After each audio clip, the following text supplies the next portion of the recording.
હકીકતમાં તમારે વ્યક્તિગત મજા માટે જો જાહેર જીવનમાં તમે હો તો અનેક પદો મળી શકે આવવાના. આજે મળી શકે, બહુ કંઈ કાઠું દૂર નથી. પ્રયત્ન તમે જાય ને કહો તો મેં પડી જાય. મેં નક્કી કર્યું કે ગુજરાતના જાહેર જીવનમાં હું આના માટે ન હોય. હોદ્દાની ઓળખાણ આજે મને જરૂર નથી. આજે હું પીસીસી પ્રેસિડેન્ટ હોઉં તો હું તો બીજેપીનો પ્રેસિડેન્ટ હતો અને આરજેપીનો પ્રેસિડેન્ટ ને પીસીસીનો president. I enjoy all post. એટલે મારી ઓળખાણ માટે હોદ્દા કે બાકીના જે લાગવા જોઈએ વિશેષણો એની કોઈ જરૂરત હું ગુજરાતની પબ્લિકમાં નથી જોયો.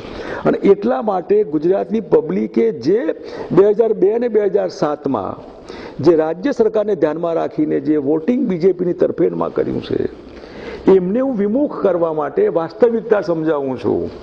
હું એક દિવસ જાગીશ અથવા તમે એક દિવસ જાગો, હું 5 વર્ષ જાગીશ. ઇઝ ઇટ સો?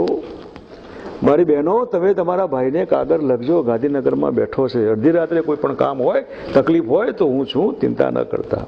બંને થાય કે અમારો ભાઈ તો પૂછતો નથી ને આ ભાઈ પૂછો, જાઓ સચિવાલયમાં. આ આખા બધા ગપ્પા મારીને કોંગ્રેસ જીતશે તો પાકિસ્તાનમાં ફટાકડા ફૂટશે. Is it so?